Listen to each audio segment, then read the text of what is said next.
They mocked her at the dinner table the way powerful families often do, politely, publicly, and with the confidence that no one would challenge them. Raven Lockhart sat at the far end of the long mahogany table, while crystal glasses clinked and quiet laughter moved down the line of guests. Angel Holloway introduced her with a thin smile. "The quiet one," he said. His sister Brooke joked that Raven's greatest talent was listening. His mother, Margaret Holloway, added that Raven didn't really understand the family business anyway. The guests laughed. Raven said nothing. Then the front door opened. 2 FBI agents stepped into the room. "We're looking for Raven Lockhart." And suddenly the quiet wife at the end of the table was the only person in the house whose name mattered. If you've ever seen someone underestimated simply because they chose silence, stay with this story. Before we continue, tell me in the comments where you're watching from and what your local time is right now. It's always fascinating to see how far these stories travel. And if you believe that quiet strength is still strength, consider subscribing so you don't miss what happens next. The Holloway residence stood on a quiet street in Greenwich, Connecticut, where the houses were large enough to make silence feel expensive. From the outside, the home looked like the kind of place people photographed for architecture magazines. White stone facade, tall windows, careful landscaping that changed with the seasons, as if guided by invisible hands. It was not merely a house. It was a statement. Inside that statement lived a family that believed reputation was the same thing as truth. Angel Holloway had grown up in that house. He carried its expectations the way other men carried briefcases, always with him, always visible, always heavy, even when he pretended otherwise. At 38, Angel was widely regarded as the future of the Holloway name. He was polished in the way private schools and family money tend to polish a man. His suits fit perfectly. His smile arrived at the exact moment photographs required it. People described him with easy words: reliable, ambitious, respectable. Angel Holloway had also married a woman most of those same people did not understand. Her name was Raven Lockhart. At Holloway family gatherings, Raven occupied a position that was both literal and symbolic. She sat at the edges of rooms. At dinner tables, she was placed near the end, somewhere between distant relatives and polite strangers. Not in exile, just slightly removed. It was subtle enough that no one could accuse the family of cruelty. But the pattern existed, and Raven noticed patterns the way other people noticed weather. The Holloways believed Raven was quiet because she had little to contribute. They believed this because Raven rarely corrected them. Angel himself had once described her gently but inaccurately to a colleague at a charity event. "She's thoughtful," he had said, "not really interested in business conversations." It had sounded like a compliment. It was not. Raven never confronted him about it. She simply remembered the moment with the same calm attention she gave to everything else. Memory to Raven Lockhart was not sentimental. It was structural. That evening, hours before the knock that would interrupt dinner, Raven moved quietly through the Holloway house, performing small tasks no one noticed. She arranged flowers Margaret had ordered for the dining room. She checked that the place cards were aligned beside the plates. She adjusted a silver fork that had been placed a quarter-inch too far from the charger. These movements were not the gestures of a submissive woman. They were the habits of someone who preferred stillness to spectacle. The Holloway family interpreted them differently. Margaret Holloway Angel's mother was the first to articulate the family's shared assumption. Margaret had spent decades constructing the social architecture that surrounded the Holloway name. Charity boards, museum committees, political donors' luncheons. If reputation were a cathedral, Margaret had laid most of its stone. She watched Raven with polite detachment. Margaret believed she understood women, Raven. She concluded early in the marriage was harmless. Quiet wives were easy wives. In Margaret's private vocabulary, Raven belonged to a category she described to friends with a small dismissive gesture. Angel married someone gentle, she once said. The word gentle carried a meaning beneath it. unthreatening. Brooke Holloway Angel's younger sister held a harsher interpretation. Brooke had inherited their father's sharp instincts and their mother's appetite for hierarchy. She ran the public side of the Holloway Foundation, organizing the charity events that produced flattering headlines. Brooke considered Raven a curiosity, not an enemy, just an absence. She's like background music, Brooke had joked once to a friend during a fundraiser. You notice if it disappears, but you never really listen to it. Raven had been standing 10 feet away when Brooke said it. She heard every word. She wrote nothing down that night. She didn't need to. But there were other things Raven did record. Not in journals people could easily discover, not in obvious ways. Months earlier, Raven had begun maintaining something far more useful than a diary, a timeline. It started as a simple list of observations, dates, names, moments when conversations abruptly stopped when she entered a room. Phone calls Richard Holloway received late at night. Richard Holloway Angel's father was the architect of the family fortune. Holloway Development Group had built luxury apartments, office towers, and entire residential districts across several states. To the public, Richard Holloway was the image of success refined by philanthropy. His name appeared on plaques in hospitals and art museums. But Raven had lived long enough in other worlds to recognize when certain financial patterns did not belong to ordinary business. She noticed the first irregularity during a routine afternoon 6 months earlier. Angel had left his laptop open on the kitchen counter while taking a call outside. Raven had not intended to look, but a notification appeared on the screen, an incoming email from someone labeled Silver Line Advisory. The subject line contained only numbers, transfers, large ones. Most people would have ignored it. Raven did not. She read just enough to recognize something familiar, a financial structure designed to obscure movement rather than explain it. When Angel returned, Raven closed the laptop without comment. Angel assumed she had never looked. That assumption would become one of many quiet miscalculations. After that afternoon, Raven's observations became more deliberate. She noticed how money flowed between 3 entities: Holloway Development Group, the Holloway Foundation, and several consulting firms whose names appeared polished but strangely empty. Silver Line Advisory, Northbridge Consulting, Halcyon Strategies. Raven had learned years earlier that the most convincing corporate names often hid the least substantial companies. She searched public registries late at night while the house slept. Addresses led to office suites shared by dozens of unrelated businesses. Some companies listed executives whose online presence consisted of little more than stock photographs. None of this proved anything. But patterns were forming. Raven did not accuse anyone. She did something more patient. She preserved information. Statements copied discreetly. Transaction dates written into encrypted notes. Public filings saved to private storage. It was slow work, quiet work. And Raven performed it without emotion. Not out of vengeance, out of caution. Meanwhile, life inside the Holloway house continued exactly as the family expected it would. Angel worked long hours with his father. Margaret prepared another charity gala. Brooke scheduled meetings with donors and city officials. And Raven Lockhart moved through the background like a shadow the family had long ago stopped noticing, which made it easy for them to miss something important. Silence can mean many things. Sometimes it means weakness, sometimes it means fear. But occasionally, rarely dangerously, it means someone is still collecting the truth. On the afternoon before the dinner party, Raven sat alone in the small study at the back of the house. The room overlooked the garden Margaret kept meticulously trimmed. Raven's laptop screen displayed a set of numbers that had arrived earlier that morning. Another transfer. Another consulting firm. Another movement of money that ended where it began. Circular, deliberate. Raven stared at the screen for several seconds. Then she added the new data to her timeline. Date, amount, recipient, source.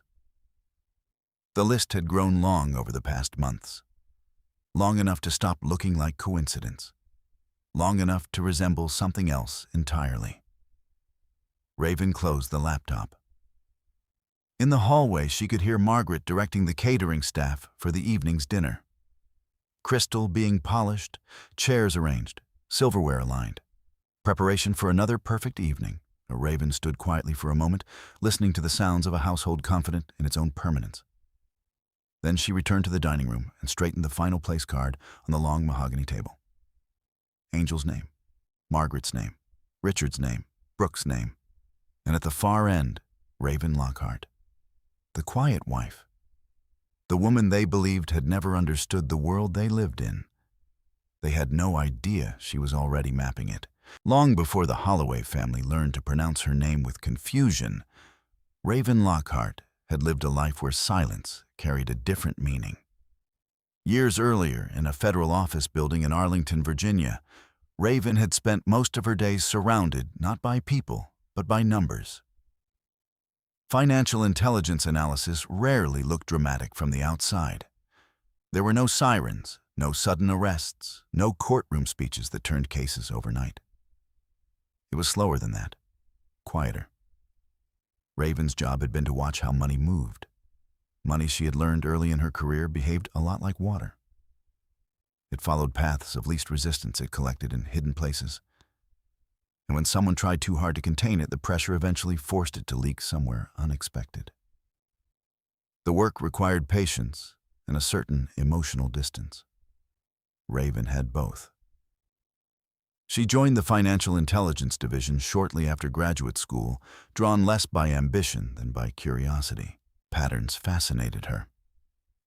The way numbers could reveal intentions long before people admitted them. Most analysts focused on obvious irregularities, large transfers, sudden spikes, transactions that looked too unusual to hide. Raven preferred the opposite. She watched the ordinary ones.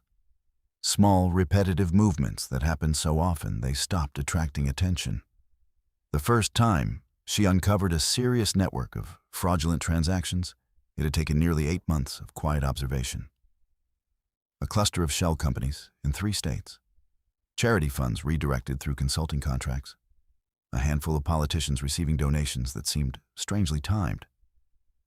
By the time the case reached federal prosecutors, the evidence looked inevitable. But Raven knew something the public rarely understood. Evidence never appeared suddenly. It accumulated, like dust or snowfall, one small piece at a time. The investigation had eventually led to several arrests and a long list of sealed documents. But it also left behind something else. Consequences. One of Raven's closest colleagues during that case had been a field investigator named Daniel Cross. Daniel believed strongly in action. He preferred the moment when observation turned into confrontation. Raven respected him, though their approaches were different.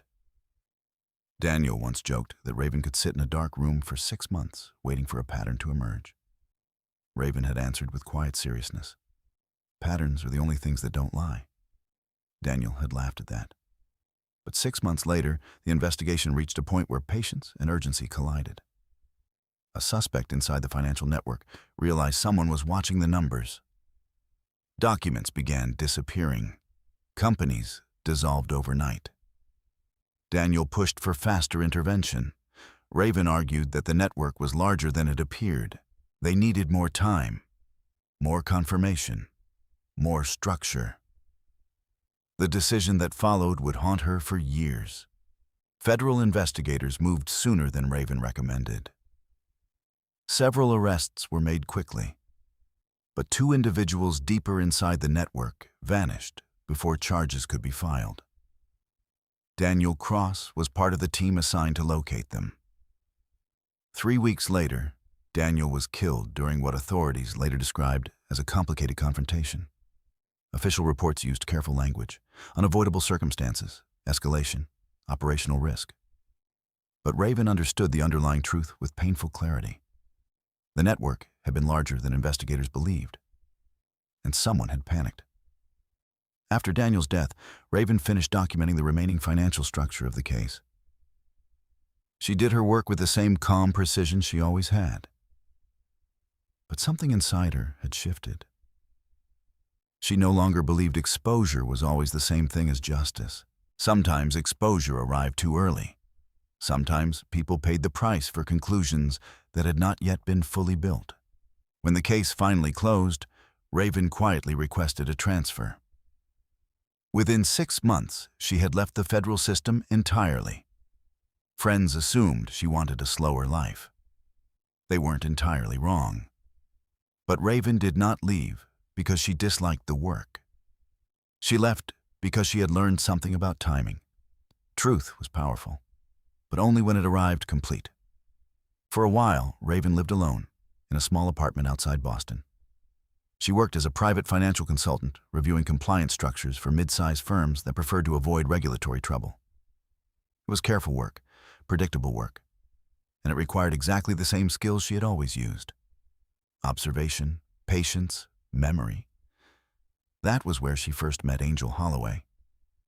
The meeting happened at a charity fundraising event for a children's hospital. Angel was not difficult to notice in a room like that.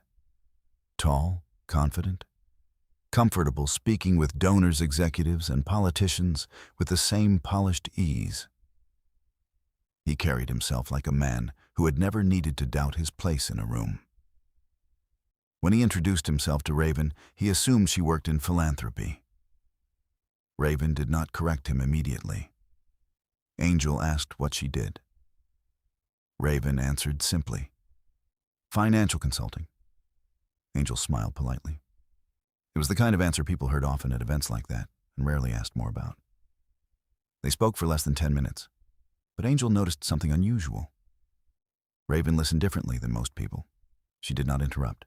She did not perform interest. She absorbed information quietly, as if every sentence had weight. Angel found that intriguing. Over the following months, their paths crossed again at several events connected to the Holloway Foundation.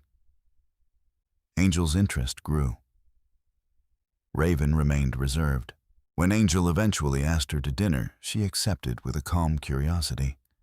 There had been no strategy in the decision, no investigation, just the cautious openness of someone who had spent too long living inside spreadsheets and case files. Angel Holloway, for all his Polish, appeared sincere. He spoke with pride about his family's work in redevelopment projects and charitable programs. He described his parents with admiration, his sister with amusement. Raven listened. She always listened. When their relationship deepened, Angel eventually invited her to visit the Holloway family home in Greenwich. Raven remembered her first impression of the house. It looked less like a residence and more like a monument. Large windows, perfect landscaping, rooms designed to host important conversations. She also remembered the moment something in the air felt slightly familiar. Not dangerous, not immediately suspicious, just recognizable. It happened during a casual conversation between Angel and his father, Richard Holloway. Richard had mentioned a redevelopment project in another state. Angel asked a question about financing. Richard answered briefly, then changed the subject with subtle efficiency. Most people would have forgotten the exchange immediately. But Raven had spent years watching conversations like that. Moments when information closed too quickly. Moments when people moved away from specifics. She felt the faintest echo of something she had seen before. But Raven did nothing. Not then. Because at that time, she still believed what most people believe when they fall in love. That instinct could sometimes be wrong. Angel proposed 8 months later. The wedding was elegant, widely attended and photographed for several social columns. The headlines described Raven Lockhart as Angel Holloway's graceful and reserved bride. No one mentioned her previous career. No one asked many questions about her past. That suited Raven perfectly. For nearly a year after the wedding, Raven allowed herself to live exactly as the Holloway family expected. Quietly, respectfully, observing family traditions, attending charity events, sitting beside Angel during formal dinners. And during that time, the faint echoes she had noticed early in the marriage slowly grew louder. Unusual consulting contracts, charity transfers that seemed to circulate rather than distribute, financial movements that resembled structures she had dismantled years earlier.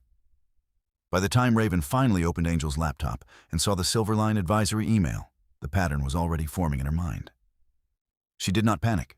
She did not accuse. She simply returned to the discipline that had once defined her entire professional life: observation, documentation, time, and patience. Because Raven Lockhart understood something the Holloway family did not. When a pattern begins to reveal itself, the worst thing a person can do is interrupt it too soon.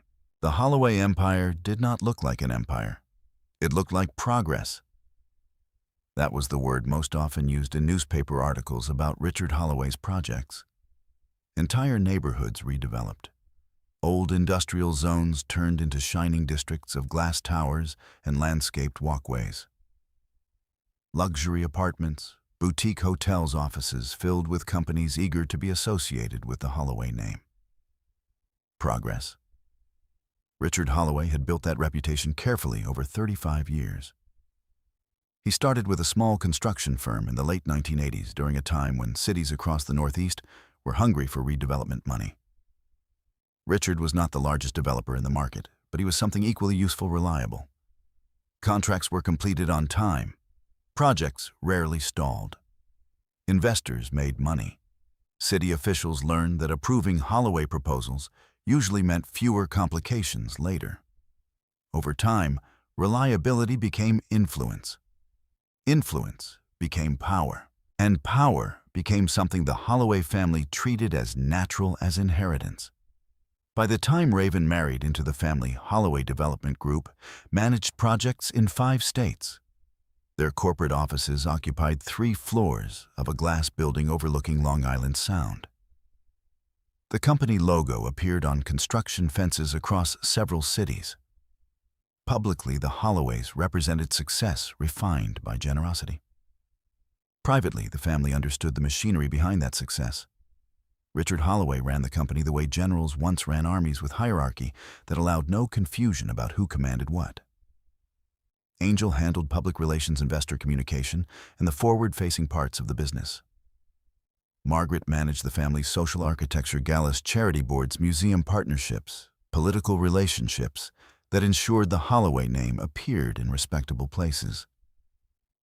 And Brooke controlled the Holloway Foundation. The foundation was the jewel of Margaret's reputation.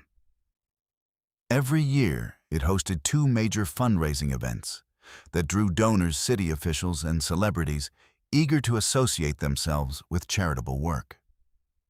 Photographs from those events circulated through newspapers and social media, reinforcing the idea that the Holloway fortune existed partly to improve the world.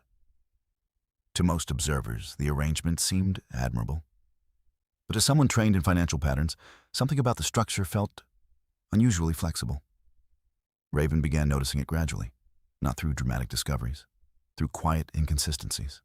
The Holloway Foundation reported large charitable distributions each year: grants to educational programs, housing initiatives, community revitalization funds. Yet Raven sometimes heard Brooke mention those same organizations during casual conversations in ways that didn't match the scale of the donations listed in public reports. One evening during a family dinner, Brooke had laughed about a grant the foundation supposedly gave to a youth program in Baltimore. Honestly, Brooke said, swirling wine in her glass, that whole thing is mostly paperwork. The real funding comes from city programs anyway. Raven remembered the number listed in the foundation's annual report: $2 million. That was not paperwork.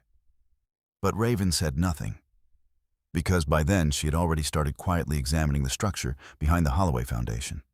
Most people who donated to large charities assumed their money moved in a straight line: donor to foundation, foundation to cause.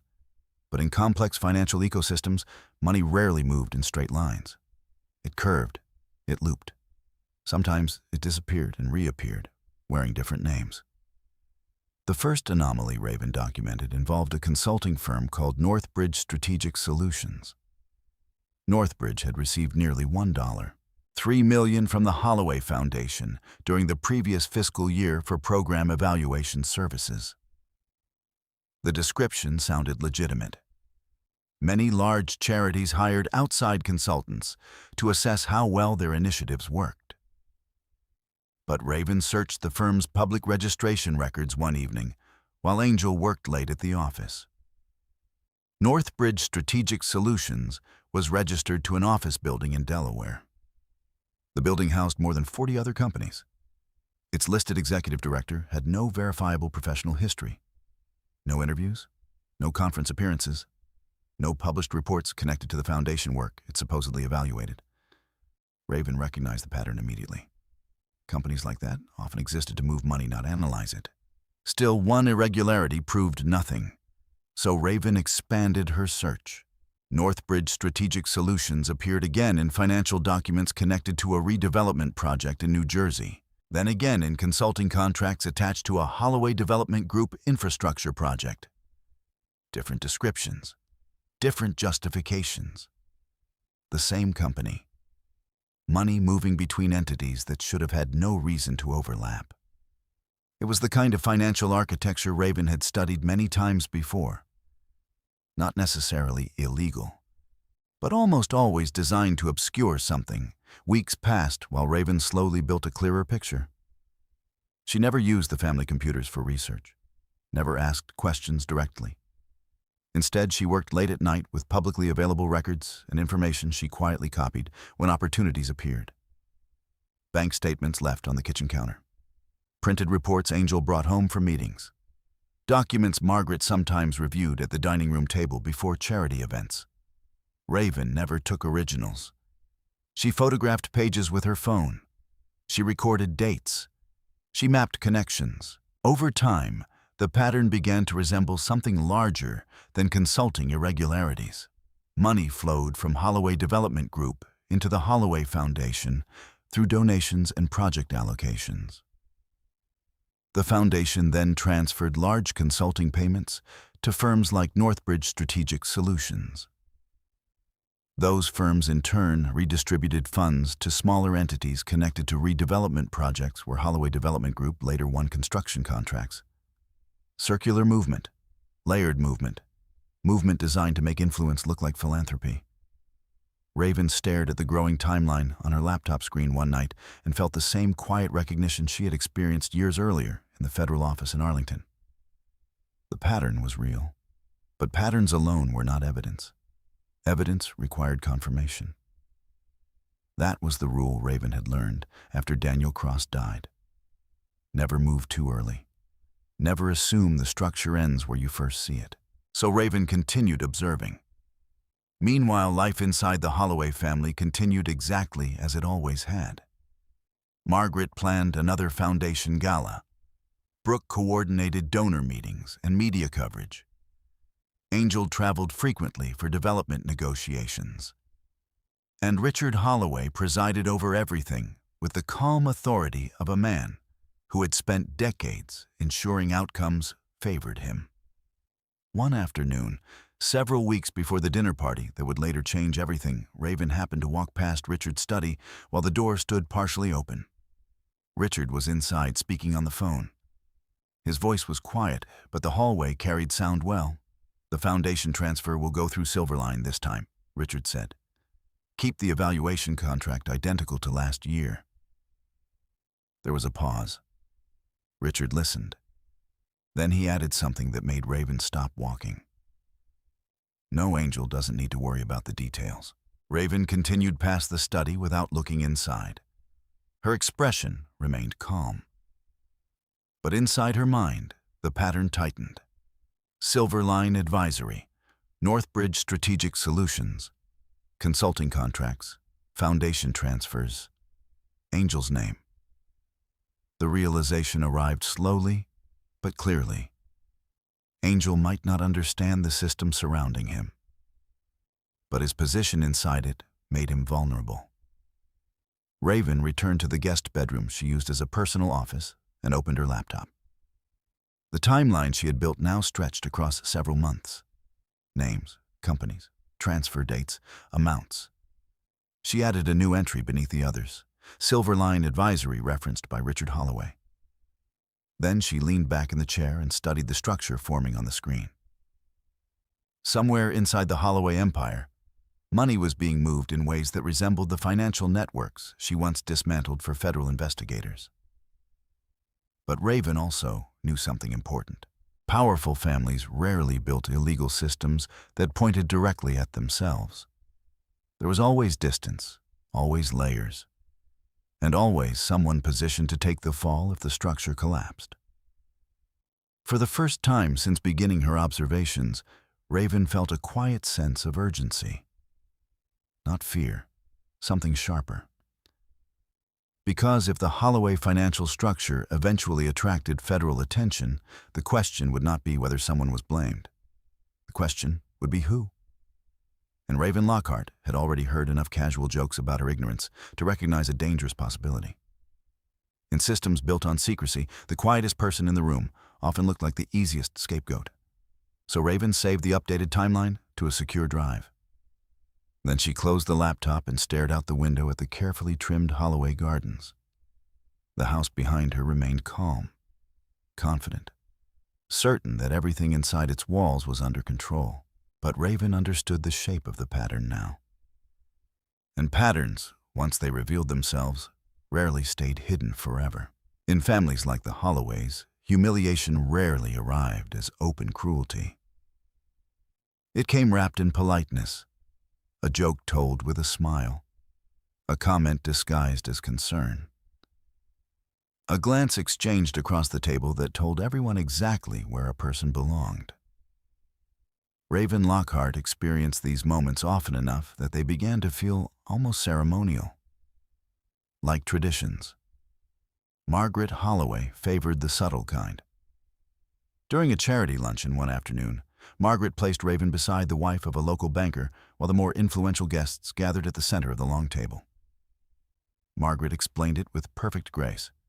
Raven prefers quieter conversations, she said, her voice warm and effortless. The banker's wife nodded politely. Raven simply unfolded her napkin and listened to the conversation around her. She noticed the way Margaret's eyes briefly scanned the room, ensuring the arrangement had been understood by everyone present. Placement mattered, hierarchy mattered, and Raven's place was clearly defined. Brooke Holloway preferred something sharper.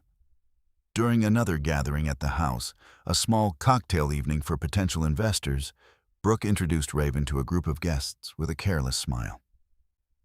"This is Raven," Brooke said. "Angel's wife. She mostly observes." The word observe drew a few quiet laughs. Brooke continued. "She's our silent philosopher." Raven heard the laughter again. She also noticed the investor standing closest to Brooke.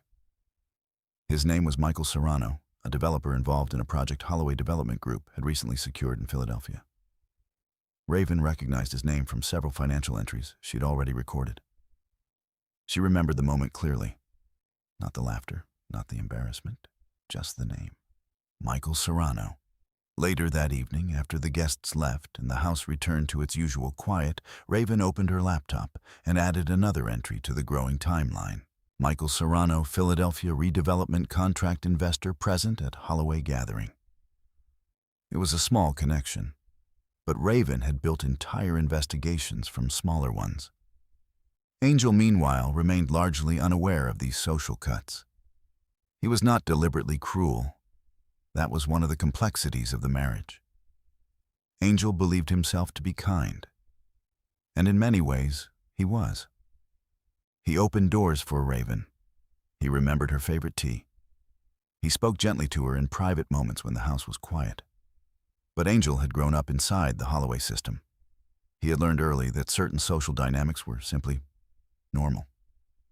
At dinner one evening, Margaret joked that Raven probably found the family's business discussions boring. Angel smiled faintly. "She's not really interested in the details," he said. The comment passed quickly, but Raven noticed something in Angel's tone. Not malice, assumption. Angel believed what he was saying. That belief protected him from asking more difficult questions. Raven did not challenge him. Instead, she returned to the method that had guided her entire adult life. Observation. Because beneath the social performances, something else was unfolding. The financial pattern inside the Holloway system continued to evolve, and now Raven had begun to see its scale. One rainy afternoon, while organizing documents Margaret had asked her to store in the study, Raven discovered a printed set of Foundation financial summaries. They were meant for an upcoming donor meeting. The document outlined several large grants distributed during the previous year. One entry immediately caught Raven's attention: Silverline Advisory Strategic Program Consulting. Amount $3,850,000. The number was larger than any previous consulting payment Raven had documented. Nearly $4 million. For consulting. Raven studied the page carefully. The description sounded legitimate on the surface. Strategic Analysis Evaluation Services, Regional Program Coordination. But the language was unusually vague. The type of language accountants used when they needed flexibility. Raven waited until the study was empty before quietly photographing the page. That night, long after the Holloway house fell asleep, she sat in the guest bedroom office reviewing public records connected to Silverline Advisory. The company had been registered 2 years earlier. Its headquarters address led to a small office suite in Manhattan. But the firm listed only 2 executives. Neither had previous consulting experience in nonprofit evaluation, and both had connections to another company Raven had already documented. Halcyon Strategies. Raven leaned back in her chair, eyes moving slowly between the different windows on her laptop screen. The pattern was no longer faint. Silverline Advisory received large consulting payments from the Holloway Foundation. Silverline redistributed money to smaller firms associated with redevelopment projects. Those projects often involved Holloway Development Group. Money leaving, money returning. Layers designed to make the movement appear indirect. Raven felt the familiar tension she had experienced during past investigations. Recognition, but also caution. Patterns were powerful, but patterns alone could not survive legal scrutiny. Evidence required context, documents, confirmation, human intention. And Raven had learned the cost of moving before those pieces were complete. Still, the scale of the Silverline transfer suggested something significant. Nearly $4 million moving through a consulting contract was not a minor irregularity. It was architecture, which meant the system had likely been operating longer than Raven's timeline currently showed. She opened a new section in her notes. Historical Reconstruction, Holloway Foundation Consulting Contracts. For the next 3 hours, Raven worked quietly through archived financial disclosures and corporate registries. She traced older consulting firms that had previously appeared in the Foundation's records. Some had dissolved. Some had simply changed names. But the structure remained recognizable. Each firm existed for a limited period. Each received large payments from the Foundation. Each redistributed funds connected to development projects that later benefited the Holloway business network. The pattern stretched back at least 6 years, long before Raven had entered the family. When Raven finally closed her laptop, the digital timeline now filled several pages. Names, dates, transfers, connections. The structure was still incomplete, but it was no longer hypothetical. And somewhere inside that structure, one question remained unanswered. Who controlled it? Richard Holloway clearly understood the system. That much Raven already suspected. But the documents also contained Angel's signature on several Foundation approvals. Approvals authorizing consulting payments. Approvals releasing funds. Raven stared at one scanned page for a long time. Angel's signature looked confident, routine, as if he had signed the document without hesitation. Which meant one of 2 things. Either Angel knew exactly how the system worked, or he had trusted the wrong people. Raven closed the document. Outside the window, the rain had stopped. The Holloway house was quiet again. She stood and walked slowly through the dark hallway toward the kitchen. The marble counters reflected faint light from the garden lamps outside. Angel entered the kitchen a moment later, loosening his tie after returning from a late meeting. He smiled when he saw her. "You're still awake?" Raven poured tea into a small cup. I was working. Angel leaned against the counter. You work more than I do sometimes. Raven said nothing. Angel studied her for a moment. Then he asked a question that sounded casual, but it carried a slight edge. Why do you write so many things down? Raven met his eyes calmly. Memory fades, she said. Angel laughed softly. You remember more than anyone I know. Raven held his gaze. Yes, she said quietly. She did not add the rest of the truth. That memory was only the beginning. Documentation was what mattered. And the Holloway system was leaving behind more documentation than its architects realized. Angel Holloway had never considered himself a careless man. He believed in preparation, in strategy, in the careful management of appearances that had defined his father's success for decades. From the outside, Angel seemed exactly what people expected a second-generation business heir to be disciplined professional measured. But discipline could exist alongside blind spots. And Angel had one sitting across from him almost every evening. Raven Lockhart did not behave like most people Angel had known growing up. She rarely competed for attention at social events. She did not interrupt conversations to insert opinions. She listened more than she spoke, and when she did speak, her words were deliberate. At first, Angel had found that quality refreshing. In a world filled with loud voices and constant negotiation, Raven's quiet steadiness felt grounding. But over time, something about it began to unsettle him. Because quiet people were difficult to read, and lately, Angel had started noticing small things. It began with simple observations, Raven asking precise questions about events she had supposedly ignored. Raven remembering conversations that Angel himself had nearly forgotten.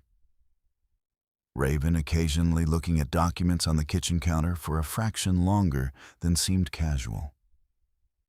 None of these things were dramatic, but together they created a faint pressure in Angel's mind. Something was different. The feeling sharpened one afternoon when Angel returned home earlier than expected from a meeting in Manhattan. The house was quiet when he walked in. Margaret had gone to a charity planning session, and Richard was still at the office. Angel moved toward the kitchen, loosening his tie as he walked. That was when he noticed Raven sitting at the dining table with his laptop open in front of her. The screen glowed faintly in the late afternoon light. Raven looked up as Angel entered. Her expression remained calm. Angel felt a brief flicker of surprise. "Oh," he said lightly, "I didn't realize you were using that." Raven closed the laptop smoothly. "I was checking something you mentioned last week." Angel set his briefcase on the counter. What kind of something? Raven considered him for a moment before answering. The Silver Line consulting contract. The name landed in the room like a stone dropped into still water. Angel felt the reaction before he could stop it, a brief tightening in his chest. It lasted less than a second, but Raven noticed. Angel recovered quickly, offering a small shrug. "That's Brooks' side of the foundation work," he said. "Consultants help with program evaluations." Raven nodded once. Angel waited for another question. None came. Instead, Raven stood and moved toward the kitchen sink, rinsing a teacup with slow, careful movements. Angel watched her. Something about the moment felt unfinished. "You don't usually ask about foundation contracts," he said. Raven turned off the faucet. "No." Angel crossed his arms loosely. "So why now?" Raven dried the cup with a small towel. "Curiosity," she said. Angel studied her face. Curiosity sounded harmless, but something in her tone suggested something more deliberate. Angel forced a small smile. "You should talk to Brooke about that stuff," he said. "She loves explaining foundation reports." Raven placed the cup neatly on the shelf. "I might?" Angel nodded. The conversation ended there. But the tension lingered in the room long after Raven left to continue her evening routine. Angel remained standing in the kitchen for several minutes. His mind moved through a series of thoughts he did not fully articulate. Silver Line advisory, consulting contracts, foundation transfers. Angel understood the broad structure of the family's charitable system. But many details passed through his desk with minimal scrutiny. Richard had always encouraged efficiency. "Don't waste time chasing every detail," his father once told him during a long meeting years earlier. Angel had accepted that philosophy without much resistance. But now, Raven's quiet attention to something Angel himself barely questioned created an unfamiliar discomfort. He walked back to the dining table and opened his laptop. The email Raven must have seen was still visible. The subject line contained a familiar set of financial figures. Angel skimmed the message. It referenced consulting deliverables connected to a redevelopment program review. Nothing unusual, at least not on the surface. Still, Angel felt the faint urge to double-check something. He opened the attached document. Several approval lines appeared near the bottom of the page. One of them carried his own signature. Angel stared at it for a moment. The approval date was from several months earlier. He remembered signing a batch of foundation authorizations that afternoon, routine paperwork. He had trusted the structure, trusted his father, trusted Brooks' oversight. That was how the system worked. Angel closed the laptop and exhaled slowly. He was overthinking. Raven's curiosity meant nothing. She had always been observant. That was one of the things Angel liked about her. Still, the thought lingered. Why was she looking now? Meanwhile, across the house in the small guest room she used as an office, Raven Lockhart was also thinking about Angel. Not emotionally, structurally. She sat in front of her laptop reviewing the most recent addition to the financial timeline, Silver Line Advisory. The consulting transfers she had photographed earlier that day connected to 3 additional firms. 2 of those firms had appeared in older records Raven had already documented. The third one was new, Halcyon Strategic Services. Raven opened a corporate registry search and began reviewing the company's filings. Within minutes, she found something that made her pause. One of Halcyon's listed legal contacts had previously represented several redevelopment firms associated with Holloway Development Group projects. The connection was indirect, but it reinforced the pattern. Money leaving the foundation, money moving through consulting firms, money returning to projects benefiting the Holloway business network. Raven leaned back slightly. The structure was becoming clearer. But one question remained unresolved. Angel's role. His signatures appeared on several documents, but his behavior suggested uncertainty rather than coordination. Raven replayed their conversation in the kitchen.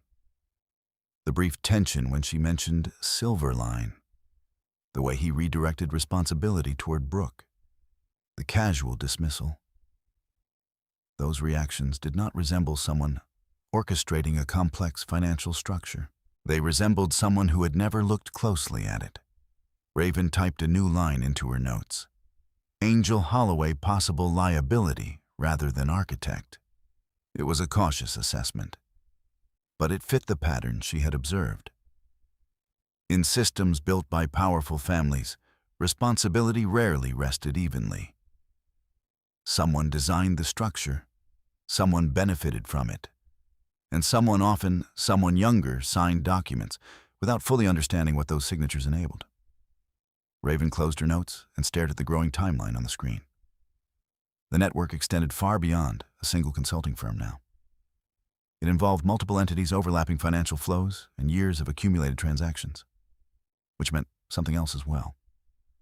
If federal investigators ever examined the structure closely, they would not only look for the architects, they would look for the most convenient explanation. And in complex cases, convenience often decided where blame settled. Raven had already heard Margaret joke about Raven not understanding business. She had heard Brooke call her the silent philosopher. She had watched guests laugh. Those jokes seemed harmless on the surface. But inside a legal narrative, they could easily transform into something more dangerous.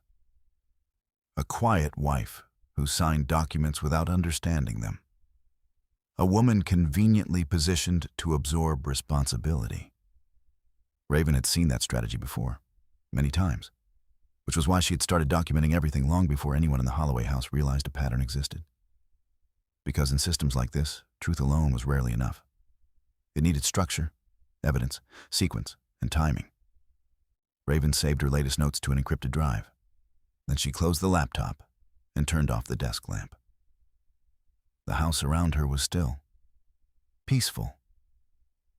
From the outside, the Holloway residence remained exactly what the world believed it to be. A symbol of success, a place where power moved quietly behind polished doors.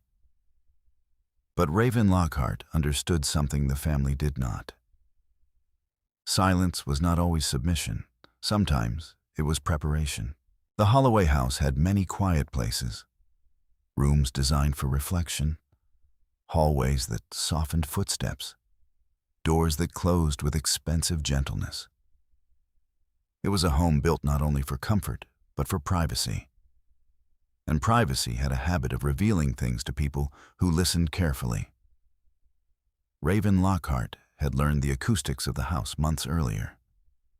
Which stair steps creaked, which hallways carried voices, which doors muted conversation completely. She had not studied these things intentionally at first, but like many patterns, they revealed themselves over time. One evening in early autumn, the house carried the soft tension that often arrived when Richard Holloway worked late. Angel had gone into Manhattan for meetings. Margaret and Brooke had spent the afternoon preparing materials for an upcoming charity event. By the time dinner ended, the house had grown quiet again. Raven moved slowly down the hallway toward the study with a stack of documents Margaret had asked her to place on the desk. The study door was not fully closed. Inside, two voices spoke in low tones, Richard Holloway and Margaret. Raven stopped, not dramatically, just a small pause as she adjusted the papers in her hands. "The transfers are already scheduled," Richard was saying. His voice carried the calm certainty that had built his entire career. Margaret sounded less relaxed. "I'm not worried about the transfers," she replied. "I'm worried about the attention they're starting to attract." Raven felt a quiet tightening in her chest. She remained still. Inside the study, Richard exhaled slowly. "No one is paying attention," he said. "We've run this structure for years." Margaret lowered her voice further. "That's exactly what makes me nervous." A chair shifted slightly. Raven imagined Margaret leaning forward the way she often did when conversations turned serious. Margaret continued. "If regulators ever look closely at the Foundation reports, they won't," Richard interrupted calmly. "And if they do," Margaret continued, ignoring the interruption, "there needs to be distance." Distance. Raven's mind absorbed the word immediately. Richard spoke again. "There is distance." Margaret paused. Not enough. The silence that followed stretched long enough that Raven considered moving away. Then Margaret said something that made her stay exactly where she was. "If scrutiny ever comes," Margaret said quietly, "someone will have to take responsibility." Richard did not answer immediately.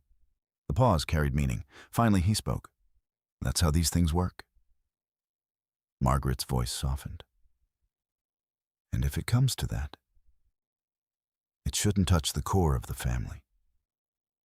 Raven felt the papers in her hands grow slightly heavier. Inside the study, Margaret continued.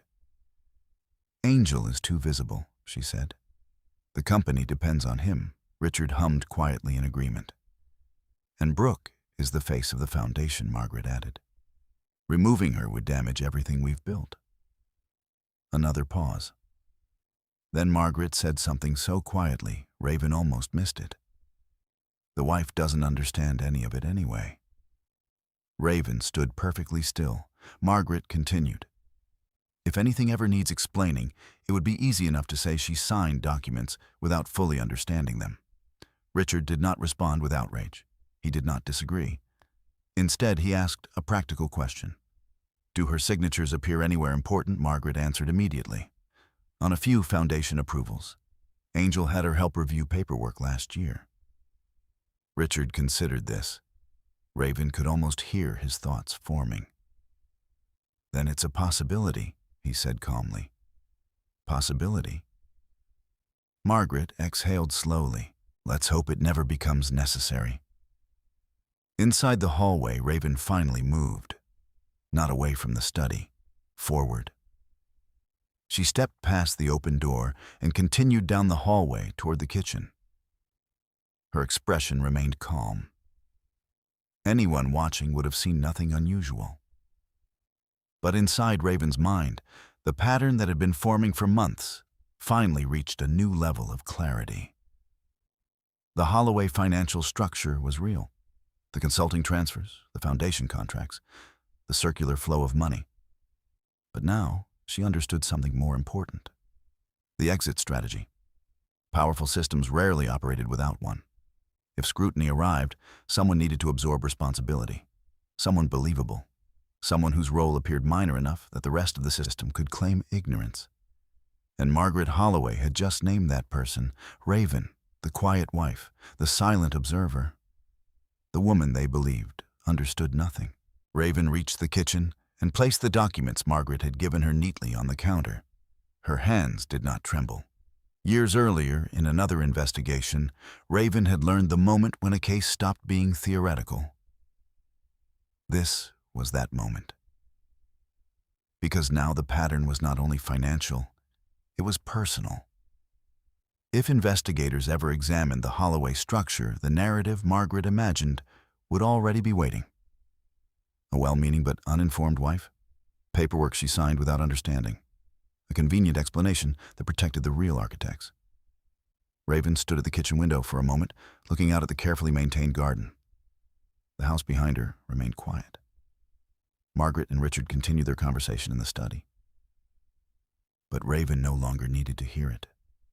She already understood the most important part. The system had a scapegoat, which meant Raven's timeline was no longer just documentation. It was protection. Later that evening, after Margaret and Richard retired for the night, Raven returned to the small guest room office. She opened her laptop and added a new section to the growing document, risk assessment. Underneath it, she typed slowly, Margaret Holloway suggests potential narrative placing responsibility on Raven Lockhart for foundation approvals. She paused, then added another line. Confirmed discussion between Richard and Margaret regarding necessity of distance if scrutiny occurs. Raven leaned back in her chair. Her mind moved carefully through the implications. If the Holloways were already considering contingency plans, then something inside the system was beginning to feel unstable. Perhaps a regulator had asked a question. Perhaps an auditor had noticed irregularities. Or perhaps Richard simply understood that complex structures eventually attracted attention. Either way, the timeline had changed. Observation alone was no longer enough. Preparation required another step. Raven opened a secure messaging program she had not used in nearly 3 years. The contact list was short.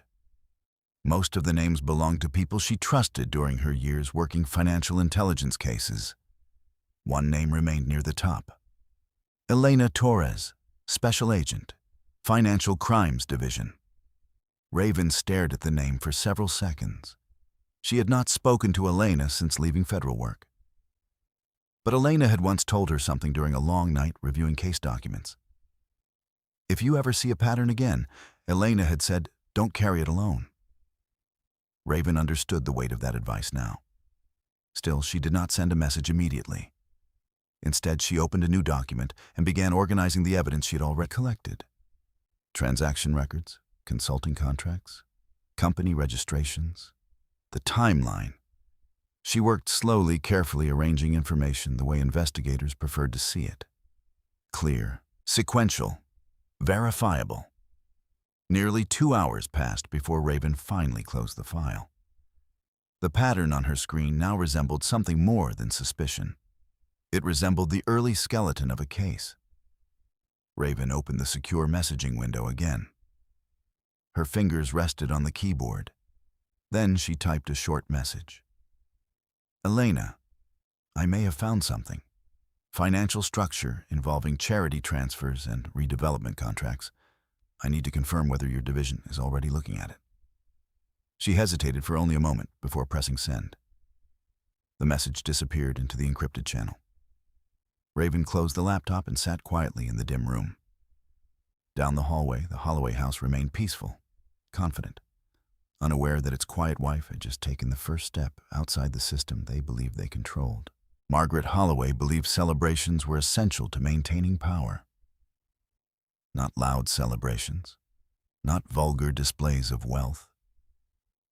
Those belonged to people who had not yet learned how to disguise ambition.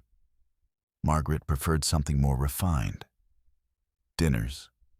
Evenings that looked like ordinary social gatherings but quietly reinforced alliances. Guests left feeling connected to the Holloway name, and those connections, carefully cultivated, became influence later. 3 weeks after Raven sent the message to Elena Torres, Margaret announced another one. The dinner would take place on a Saturday evening at the Holloway residence. Margaret described it as a small celebration for the successful completion of a redevelopment contract in Baltimore. In reality, the guest list suggested something more deliberate. City officials, 2 major investors, a private attorney known for representing high-level corporate clients, and several longtime friends of the Holloway family who had attended nearly every important event Margaret had ever hosted. Raven read the printed guest list Margaret left on the kitchen counter that afternoon. She noticed 3 names immediately. Michael Serrano, Philadelphia redevelopment investor; Daniel Whitaker, corporate attorney, New York; Victor Halperin, senior board member, Holloway Foundation. 3 names Raven had already recorded in her financial timeline. She placed the paper back exactly where she found it. The dinner was not simply a celebration. It was a gathering of people connected directly or indirectly to the financial structures she had been mapping for months. Later that day, Margaret appeared in the dining room with the precise energy she always carried before an event. Caterers moved through the kitchen. The housekeeper polished the crystal glasses Margaret insisted be used only for formal occasions. Angel stood near the window, reviewing emails on his phone. Margaret turned to Raven. "Wear something elegant tonight," she said. Her tone remained pleasant, but the instruction carried an unspoken meaning. "Do not attract attention," Raven nodded calmly. "I will." Margaret continued organizing the table settings. Angel glanced up from his phone and smiled faintly. "Mom gets intense before these things," he said. Raven watched the careful placement of silverware. "It matters to her," she replied. Angel slipped the phone into his jacket pocket. "It matters to the business too," he said. Raven looked at him. Angel seemed relaxed, confident. He still did not understand the pattern surrounding him. Raven did not tell him, not yet. That evening, the Holloway residence transformed into the kind of place people described later with admiration. The long mahogany dining table gleamed beneath soft chandelier light. Crystal glasses reflected the room in delicate fragments.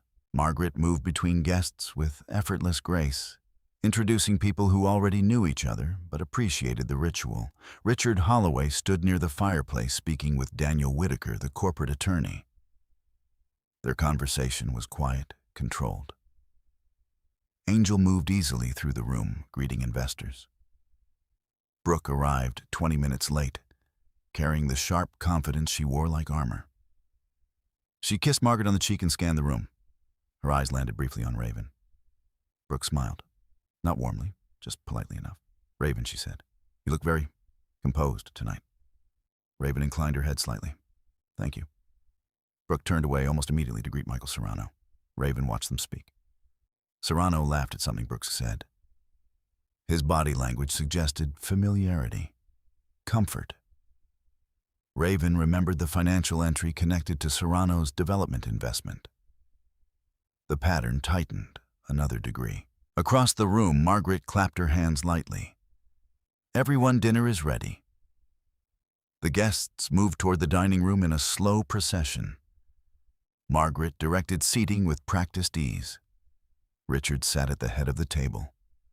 Margaret at the opposite end, Angel beside his father, Brooke between 2 investors, Daniel Whitaker near the center, Michael Serrano across from him, and Raven at the far end, exactly where Margaret always placed her. Raven sat quietly as the guests settled into their chairs. The servers began pouring wine. Conversations resumed. Richard spoke briefly about the Baltimore project, a success story, jobs created, communities improved. The guests nodded approvingly. Raven listened. Every word sounded familiar. She had heard versions of the speech many times. Angel raised his glass. To progress. The guests repeated the word with polite enthusiasm. To progress. Dinner began. The first course arrived. Light conversation filled the room. Then Brooke leaned back in her chair and looked toward Raven. You know, Brooke said lightly, Raven is probably the calmest person in the entire family. Several guests glanced toward the end of the table.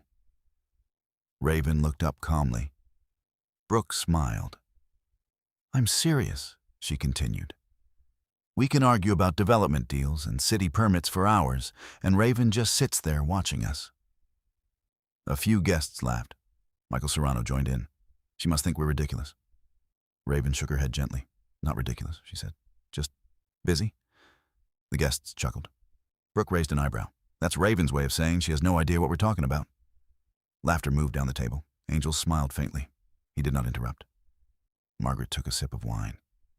She prefers quiet things, Margaret added calmly. Raven heard the familiar rhythm, the polite dismissal, the soft reinforcement of her place in the room. But tonight felt different. Because Raven knew something the others did not.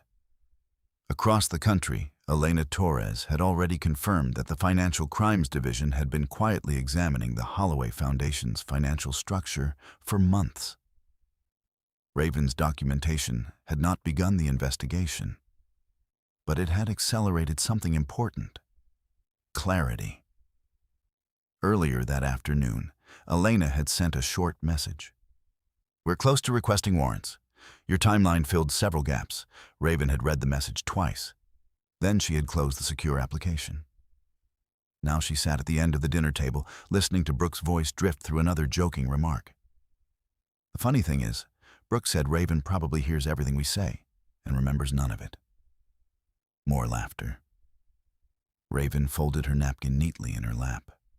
She did hear everything, and she remembered all of it. Across the table, Daniel Whitaker asked Richard a question about upcoming development contracts. Richard answered smoothly. Michael Serrano discussed financing structures. Victor Halperin spoke about the Foundation's next donor event. All of it sounded normal, successful, respectable. But Raven knew what lay beneath the words. The consulting firms, the circular transfers, the financial architecture built to disguise influence. She glanced once at Angel. He looked relaxed, comfortable in the role he had always played. Raven felt no anger toward him, only a quiet understanding.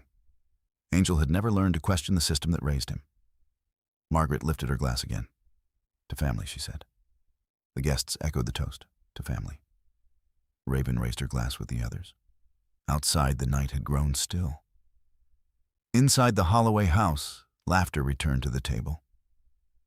The room felt warm, confident, untouchable, and none of them, not Margaret, not Richard, not Brooke. Not Angel realized that somewhere beyond the carefully lit windows, the structure they believed invisible was already beginning to attract the attention they had spent years avoiding.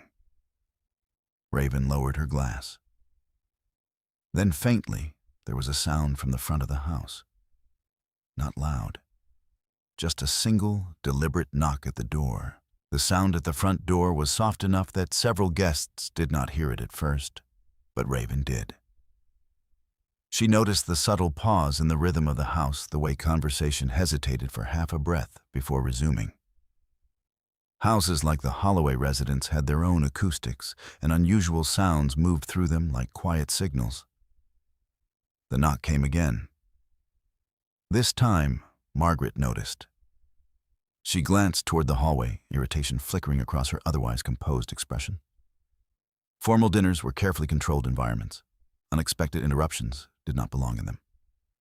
Margaret set down her wine glass. "Excuse me," she said politely to the table. Before she could stand, the housekeeper appeared in the doorway. The woman looked uncertain. "Mrs. Holloway." She said quietly, "There are two men at the front door asking to speak with someone." Margaret's expression tightened slightly. "At this hour?" she asked. "Yes." Margaret straightened in her chair. "Did they say who they are?" The housekeeper hesitated. "They said they're with the FBI." The room fell silent. It was not dramatic silence, more like a shift in pressure. Several guests exchanged small, confused looks. In wealthy social circles, the FBI was something that appeared in news reports and television dramas, not at private dinner parties in Greenwich. Richard Holloway's reaction came first. He did not look alarmed. He looked thoughtful. "Ask them what they need," Richard said calmly. The housekeeper nodded and disappeared down the hallway. For a moment, no one spoke. Then Michael Serrano laughed softly. "Well," he said, lifting his glass, "that's a first." A few guests forced polite smiles. Angel leaned slightly toward his father. "Did we schedule something?" he murmured. Richard shook his head. "Not that I'm aware of."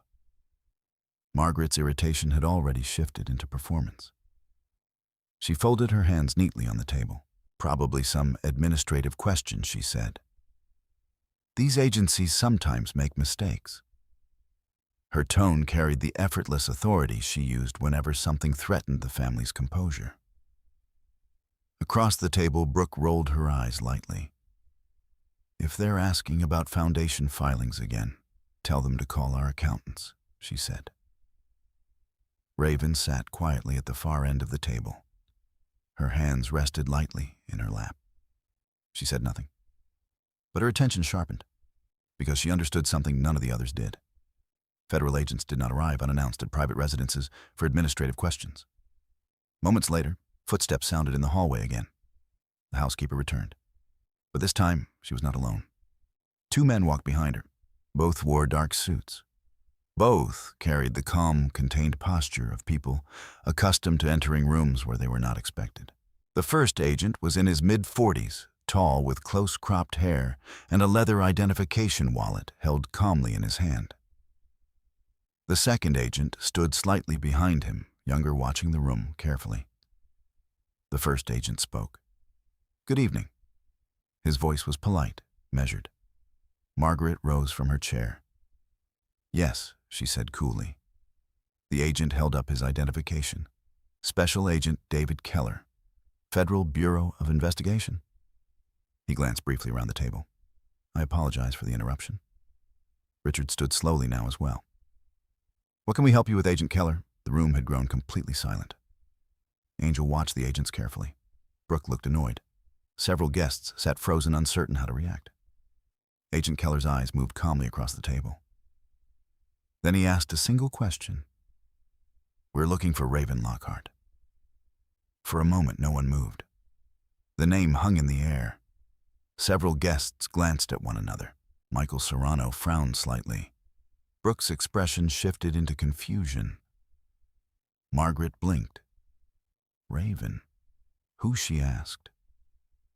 Agent Keller repeated the name without raising his voice. "Raven Lockhart." Angel turned slowly in his chair. At the far end of the table, Raven Lockhart placed her napkin beside her plate and rose to her feet. "I'm Raven Lockhart," she said quietly. The entire room turned toward her. The moment stretched. Margaret's expression hardened first. "Raven," she said sharply, "what is this about?" Raven did not answer immediately. She simply stepped away from her chair and faced the agents. Agent Keller nodded once. "Miss Lockhart," he said, "thank you." Angel stared at her. His confusion was no longer subtle. "Raven," he said.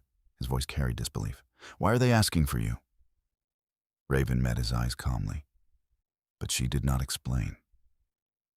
Richard Holloway studied the scene carefully. His mind moved faster than most people in the room, faster than Margaret, faster than Angel. He understood something immediately. Federal agents did not arrive at dinner parties looking for quiet wives. Unless the quiet wife was not what she appeared to be. Richard's voice remained controlled. "Agent Keller," He said perhaps we should move this conversation somewhere more private. Agent Keller considered that for a moment. Then he nodded. That would be appropriate. Margaret stepped forward. Raven, she said sharply, what exactly is going on? But Raven's attention had shifted entirely toward the agents. I assume Elena Torres sent you, Raven said. Agent Keller's expression changed slightly. Recognition? Yes, he said. Brooke looked from one face to another. Elena, who she demanded. Angel stood now, his chair scraping quietly against the floor. Raven, he said more urgently, what are they talking about? Raven turned toward him. For a brief moment, something softer appeared in her eyes. Not guilt, not fear, something closer to regret. Angel, she said gently, I didn't want this to happen like this. Margaret's patience snapped. Like what she said, Raven did not answer. Agent Keller spoke instead. Mr. Holloway, he said calmly, will need to speak with Miss Lockhart privately. Richard's voice cut into the room. This is our home. Agent Keller looked at him. Yes, sir. The two men held each other's gaze for a moment. Richard understood the unspoken reality. The agents had not come here casually. They had come with purpose, and purpose meant evidence. Across the table, Sonia Brooke shook her head in disbelief. This is ridiculous, she said. Raven doesn't even know anything about the business. Raven heard the words. The same assumption repeated again. But this time it carried no power, because the truth had already moved beyond the room. Angel's voice came again, quieter now. Raven, what did you do? Raven turned toward him once more. I paid attention, she said. Agent Keller gestured toward the hallway. Miss Lockhart. Raven nodded. Then she stepped away from the table and walked toward the agents. As she passed Margaret, the older woman spoke again, her voice tight with controlled anger. You'd better explain this. Raven paused briefly. She looked at Margaret, not with triumph, not with bitterness, just with quiet clarity. You already explained it, Raven said softly. Then she continued down the hallway beside the agents. Behind her, the dining room remained frozen. Crystal glasses, half-finished plates, guests staring at one another in stunned silence. And at the head of the table, Richard Holloway sat perfectly still. For the first time in many years, the system he had built no longer felt entirely under his control. The hallway outside the dining room felt cooler than the air inside. Raven Lockhart walked beside the two agents without hesitation. Her steps were calm, measured, almost quiet enough to disappear into the polished floor beneath them. Behind her, the dining room remained frozen in a kind of suspended disbelief. Margaret Holloway stood beside the table, her posture, rigid eyes following Raven, as if the woman she had known for years had suddenly become someone else. Angel remained standing where he had risen, one hand resting on the back of his chair. The expression on his face was not anger, not yet. It was confusion. The kind of confusion that appears when a familiar reality fractures in a single moment. Richard Holloway did not move at all. He watched, he listened, and he thought. Because Richard understood something that the others in the room were only beginning to suspect. This was not an accident. Raven's calmness told him that much. In the hallway, Agent Keller led Raven into the small sitting room near the front entrance. The younger agent closed the door behind them, sealing the conversation away from the rest of the house. For a moment, no one spoke. Raven stood beside the window, her hands loosely folded in front of her. Agent Keller studied her carefully. You handled that entrance better than most people do, he said. Raven gave a faint smile. I assumed you weren't here by mistake? The younger agent, whose badge read Special Agent Mark Chen, leaned against the wall, quietly observing. Keller nodded. Agent Torres speaks highly of you. Raven's eyes softened slightly at the name. Elena always exaggerates. Keller shook his head. She says you don't. He reached into his jacket and removed a thin folder. We've been reviewing the documentation you sent. Raven nodded once. Did it fill the gaps? Keller opened the folder and flipped through several pages. It confirmed a lot of things we suspected. He looked up. and clarified a few things we didn't. Raven waited. Chen spoke for the first time. Your timeline helped us map the flow between the Foundation and several consulting firms. Raven exhaled slowly. Silverline. Keller nodded. And Northbridge. Halcyon. Chen added the final name. The room fell quiet again. Raven felt the familiar shift in atmosphere that always came when speculation turned into evidence. Keller closed the folder. We've been building a financial fraud case connected to the Holloway Foundation for almost a year, he said. Raven absorbed the information calmly. So I wasn't the first person to notice. Chen shook his head. No, Keller continued. But you were the first person inside the house willing to document it. Raven looked toward the closed door that separated them from the dining room.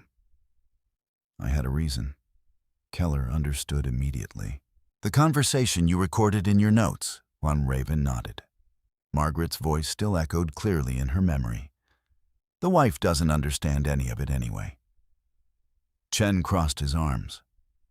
That conversation may end up being one of the most important pieces of context in the case. Raven tilted her head slightly. How far along is the investigation? Keller did not hesitate. We're requesting federal warrants. Raven remained still. Tonight? Not tonight, Chen answered. But soon. Keller looked at her carefully. There's something we need to clarify first. Raven waited. Keller opened the folder again and turned one of the pages toward her. It was a scanned document. A consulting authorization form from the Holloway Foundation. Near the bottom of the page appeared two signatures. Angel Holloway and Raven Lockhart. Keller tapped the page lightly. These signatures appear on several Foundation approval documents. Raven studied the paper. Yes. Did you know what you were signing at the time? Raven answered without hesitation. No. Chen looked up. Your husband didn't explain the financial structure. Raven shook her head. Angel never reviewed the details himself. Keller watched her closely. You believe he didn't know Raven considered the question carefully? Yes. Chen raised an eyebrow. You're certain Raven met his gaze? I'm certain he never looked closely. Keller leaned back slightly. That's not the same thing. No, Raven agreed quietly. It isn't. Silence filled the room again. Finally, Keller spoke. Your documentation suggests Richard Holloway was directing the structure. Yes. And Margaret Holloway was aware. Yes. Chen glanced at Keller, which means we may be looking at conspiracy. Keller nodded. Raven remained calm. She had already understood that possibility weeks earlier. Keller closed the folder. There's one more thing. Raven waited. Your position inside the family puts you in a unique situation. Raven already knew what he meant. You want me to cooperate? Chen answered. Yes, Keller added gently, officially. Raven's eyes moved briefly toward the hallway again. Beyond the closed door, the Holloway family still sat at the dinner table, waiting, wondering, perhaps already beginning to understand that something larger had just entered their world. Raven turned back toward the agents. I already am cooperating. Chen shook his head slightly. You've been providing information, Keller clarified. That's different from becoming a formal witness. Raven understood the distinction. A formal witness meant legal statements, testimony, exposure. It also meant something else. The end of her quiet life inside the Holloway system. Raven looked down briefly at the document with Angel's signature. Then she spoke. If I cooperate formally, what happens next? Chen answered plainly. We build the case, Keller continued. Financial fraud conspiracy, possible money laundering? Raven nodded, and Angel Keller held her gaze. That depends on what he knew. Raven absorbed the answer. Chen spoke again. We're not here to destroy innocent people, Miss Lockhart. Raven almost smiled at the phrasing, but she said nothing. After a moment, Keller asked the final question. Are you willing to testify about what you documented? Raven looked toward the window. Outside, the long driveway stretched toward the dark Connecticut road beyond the gates. For months, she had watched the Holloway empire from inside its walls, quietly, carefully. Now the system was beginning to look back. Raven turned back toward the agents. "Yes," she said. Keller nodded slowly. "Then this becomes official." He extended a card across the table. Raven took it. Chen opened the door to the hallway. From the dining room, the sound of anxious voices drifted toward them. Margaret, Brooke, Angel. The evening that had begun as a celebration was dissolving into something else. Keller looked at Raven one last time before they stepped out. "Miss Lockhart," he said quietly. Raven met his eyes. "Yes." Keller spoke with calm certainty. "You understand, this dinner just became evidence." Raven nodded. "I know." Then she walked back toward the dining room. Where the Holloway family was still waiting for answers, they were no longer prepared to hear. When Raven and the two agents returned to the dining room, the atmosphere had changed in a way that no one in the house would later forget. The table looked the same. Crystal glasses still caught the chandelier light. Plates remained half-finished. The quiet music Margaret had arranged earlier still drifted faintly through the room. But the illusion of control had disappeared. Angel stood near his chair, his posture stiff. Now his eyes fixed on Raven, as if he were trying to recognize a stranger wearing a familiar face. Margaret remained standing beside the table, arms folded with perfect composure, though the tension in her jaw betrayed the effort it took to maintain it. Brooke had abandoned her seat entirely and moved closer to Richard, as though proximity to authority might somehow restore the order of the evening. The guests, investors, attorneys, friends sat in uneasy silence. Richard Holloway was the only one who had not moved. He remained seated at the head of the table, his fingers lightly touching the stem of his wine glass, his expression thoughtful rather than emotional. When Raven entered the room again, every pair of eyes followed her. Agent Keller stepped forward slightly. "Thank you all for your patience," he said. His tone was professional, calm, almost courteous. Richard finally spoke. "What exactly is the nature of this visit, Agent Keller?" The question carried neither hostility nor submission, only calculation. Keller acknowledged it with a small nod. "We're conducting a financial investigation involving several entities connected to the Holloway Foundation." The words settled over the table like falling dust. Margaret reacted first. "That's absurd," she said sharply. "Our foundation has been audited regularly." Keller did not argue. "That may be the case." Brooke stepped forward. "If this is about some paperwork discrepancy, you can contact our legal office tomorrow." Agent Chen spoke now, his voice measured. "This is not a paperwork discrepancy." Michael Serrano shifted in his chair. Daniel Whitaker, the corporate attorney, leaned slightly forward, his professional instincts already evaluating the situation. Angel turned to Raven again. "Raven," he said quietly, "what did you tell them?" Raven held his gaze. "The truth." Angel's confusion deepened. What truth? Before Raven could answer, Keller placed the thin folder on the table. Inside were several printed pages. Bank transfers, corporate registrations, consulting contracts. Keller slid the top document toward Richard. "Does the name Silverline Advisory mean anything to you?" Richard glanced at the page. Only briefly. "Yes," he said calmly. "It's a consulting firm that works with the foundation." Keller nodded. "And Northbridge Strategic Solutions, another consultant." "Halcyon Strategic Services," Richard's eyes flickered once. "Also a consultant." Brooke crossed her arms. "This is ridiculous," she said. "Large foundations hire consultants all the time." Chen answered evenly. "Yes, they do." He turned one of the pages. "What they usually don't do is move millions of dollars through those consultants and back into redevelopment projects controlled by the same family." Silence filled the room. Richard leaned back slightly. "Are you accusing us of something?" Keller met his gaze. "We're asking questions." Daniel Whitaker cleared his throat. As legal counsel, he said carefully, "I would recommend that any further discussion happen through attorneys." Keller nodded again. "That's certainly your right." He turned another page. But before we end the conversation, there's something everyone in this room should understand. Keller tapped the documents. These financial structures have been under review by the Financial Crimes Division for nearly a year. Margaret's eyes widened slightly. A year, yes. Brooke looked at Raven suddenly. Her voice carried the sharp realization that had been building beneath the surface all evening. You told them. Raven did not respond immediately. The accusation hung in the air. Angel spoke next. Raven, is that true? Raven looked at him calmly. Yes. The word landed harder than any raised voice. Angel stepped back slightly. You went to the FBI, I documented what I saw. Brooke laughed in disbelief.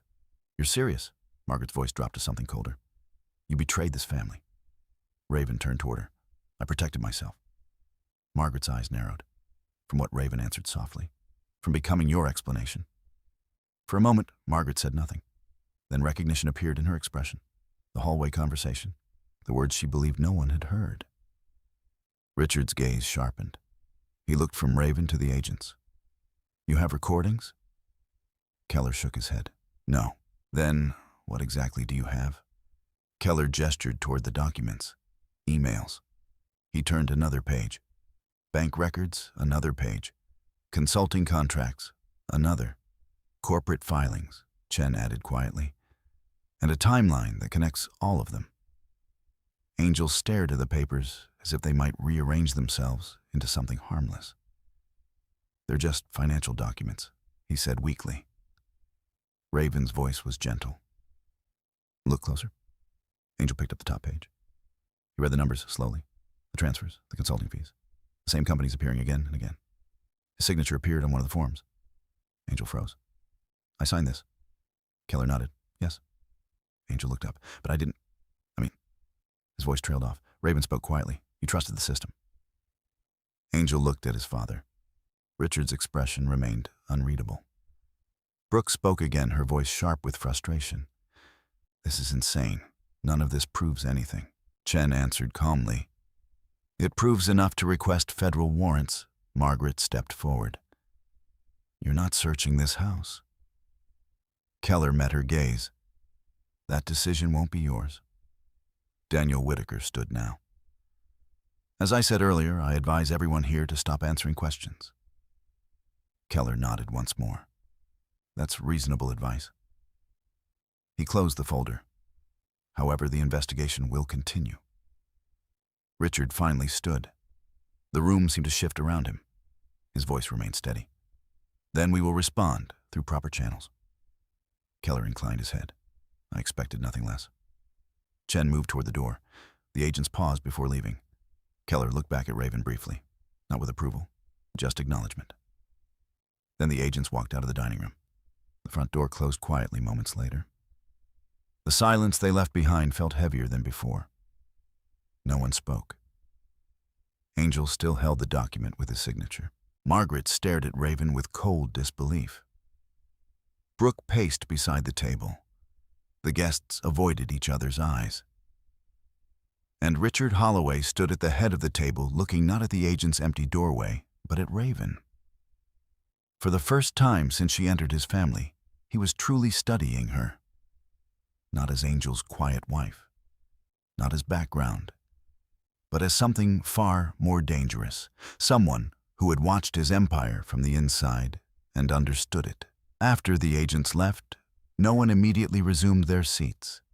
The dinner had ended in a way that no one present had prepared for, and the room carried the kind of silence that follows a sudden storm. Margaret Holloway was the first to move. She walked slowly to the end of the table and placed both hands on the back of Raven's chair. The gesture looked calm, controlled. But her voice when she spoke carried a quiet fury. You've humiliated this family, Margaret said. The words were not shouted. Margaret Holloway had never needed to raise her voice to make a point. Raven looked up at her. I told the truth. Margaret's eyes hardened. You invited federal agents into our home. Raven held her gaze. They came because something inside this house gave them reason to. Across the room, Brooke laughed sharply. Oh, please. she said, pacing beside the table. This entire scene is absurd. You think some spreadsheets make you an investigator? Raven did not respond. Angel still stood where he had been since the agents placed the documents on the table. The page with his signature remained in his hand. He stared at it as if the ink might somehow explain itself. Finally, he spoke. "Dad." The word was quiet. Richard Holloway turned his head slightly. Angel held up the page. "Why is my name on this?" Richard studied the document without stepping closer. "You approved a foundation evaluation contract?" he said calmly. Angel frowned. "I don't remember reviewing it."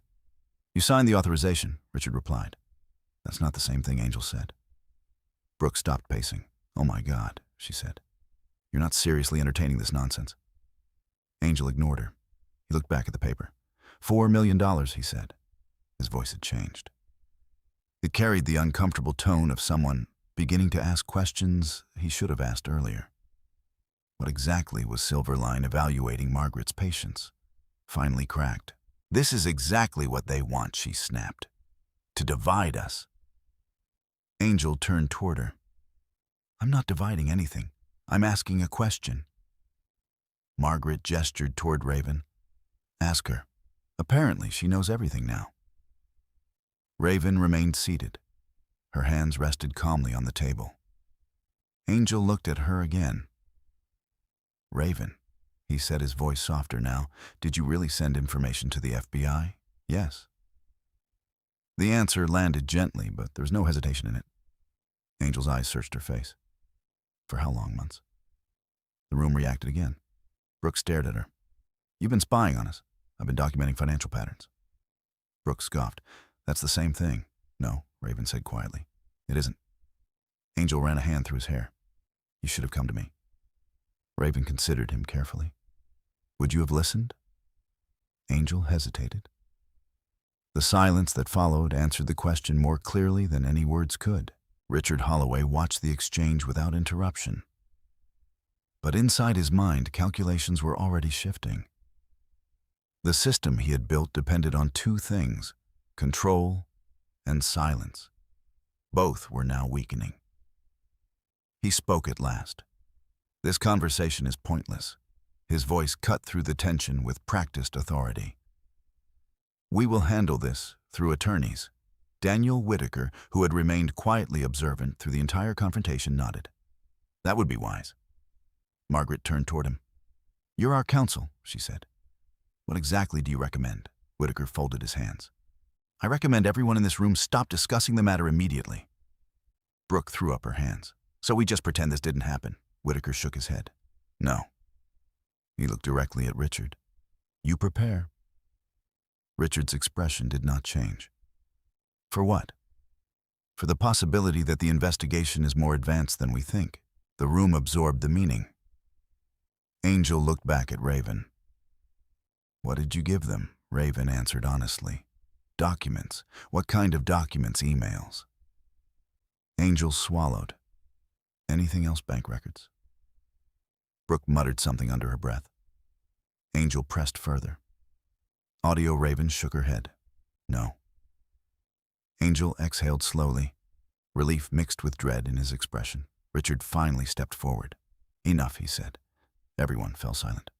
He looked directly at Raven. "You've made your position clear." Raven met his gaze. "Yes."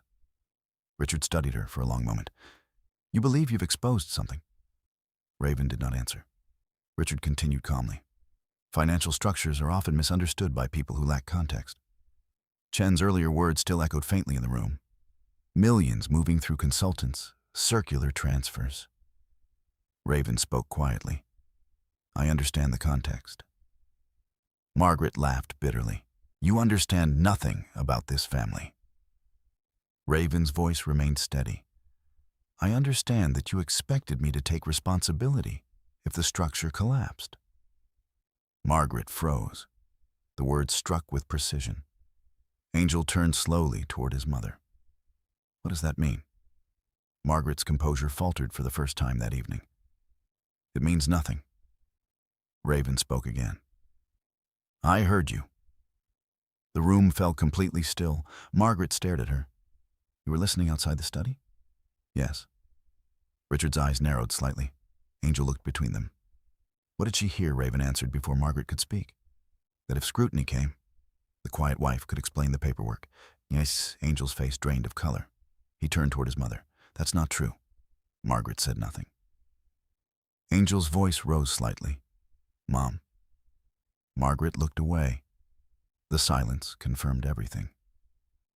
Angel stepped back, as if the floor had shifted beneath him. You were going to blame her. Margaret finally spoke again. It was a hypothetical conversation. Angel shook his head. You were going to blame her. Richard intervened calmly. Angel. But Angel barely heard him. He looked at Raven again. I didn't know. Raven believed him, but belief did not change the structure. I know, she said softly. Brooke shook her head in disbelief. This is unbelievable. Richard finally stepped away from the table. The dinner party had dissolved completely. Guests stood awkwardly near the walls, unsure whether to leave or remain. Richard spoke with quiet authority. Everyone should go home. No one argued. One by one, the guests began gathering their coats. The sound of chairs moving and polite apologies filled the room. Within minutes, the grand dinner Margaret had spent weeks preparing was nothing more than a ruined evening. But the real damage had already been done. Angel stood near the table staring at the documents again. Margaret remained silent. Brooke watched Raven with open hostility. Richard walked slowly toward the window. Outside, the driveway lights illuminated the empty night. For decades, he had built his empire with careful precision. But now something inside it had shifted. And the most dangerous part was not the investigation. It was the woman who had watched everything from the end of the table, without anyone noticing. Within 48 hours, the Holloway house no longer felt like the center of an empire. It felt like the center of a storm. The change did not happen with sirens or flashing lights. The federal government moved far more quietly than that. But quiet pressure could be just as powerful. The first sign appeared early Monday morning. Angel arrived at the Holloway Development Group office in Manhattan expecting an ordinary day of meetings. Instead, his assistant met him near the elevator with an expression that carried both confusion and concern. There are people here to see you, she said. Investors, Angel asked. She hesitated. They said they're with the U.S. Attorney's office. Angel stopped walking. For a moment, the hallway around him felt strangely narrow. What do they want? They didn't say. Angel straightened his jacket and walked toward the conference room. 2 men and a woman sat at the table inside. All 3 wore the same restrained professionalism Angel had seen in the FBI agents 2 nights earlier. The woman stood first. Mr. Holloway, she said, my name is Assistant U.S. Attorney Dana Caldwell. Angel shook her hand automatically. Is there a problem? Caldwell handed him a document. A federal subpoena. Angel stared at the page. The words seemed unreal at first. Grand jury subpoena, requests for documents, financial records, internal communications connected to the Holloway Foundation. Angel felt a quiet pulse of dread move through him. This must be some kind of misunderstanding, he said. Caldwell's expression remained calm. That's why we're collecting records. Angel sat slowly in the chair across from them. What exactly are you investigating? One of the men spoke. Financial fraud, possibly conspiracy. Angel felt the words settle heavily in the room. Conspiracy. The investigation had crossed into something far more serious than accounting questions. Across the country, subpoenas were already moving through the system. Banking institutions received requests for transaction histories. Consulting firms connected to the Holloway Foundation were contacted by federal investigators. And inside the Holloway house in Greenwich, Margaret Holloway was beginning to understand that reputation alone could not stop what was coming. She stood in the study that afternoon, speaking with Daniel Whitaker on the phone. This is outrageous, Margaret said sharply. Whitaker's voice remained calm on the other end. It's predictable. Margaret turned toward the window. Predictable. When federal investigators start asking questions about financial structures, Whitaker explained subpoenas follow. Margaret's voice lowered. You told me we could contain this. I told you we could manage it, Whitaker corrected gently. Containment is no longer possible. Margaret closed her eyes briefly. What about the foundation records? They're already requesting them. And the consulting firms? Whitaker paused. That depends on how cooperative those firms decide to be. Margaret understood the meaning behind the words. Consulting firms that existed mainly to move money rarely displayed loyalty when federal prosecutors became involved. Margaret ended the call slowly. For the first time in years, the architecture she had spent decades protecting felt fragile. Meanwhile, Brooke Holloway responded to the investigation the way she responded to most threats, with anger. She stormed into Richard's office that evening without knocking. This is Raven's fault, Brooke said immediately. Richard looked up from a stack of legal documents. Sit down. Brooke ignored the instruction. She's the one who started this. Richard studied her carefully. Sit. Brooke dropped into the chair across from his desk. Richard folded his hands. Blaming her solves nothing. She betrayed us. Richard shook his head slowly. She protected herself. Brooke scoffed. She's a nobody. Richard's voice hardened slightly. She's a witness. The distinction mattered. Witnesses had credibility, especially witnesses who brought documentation. Brooke leaned forward. So what do we do? Richard looked at the files spread across his desk.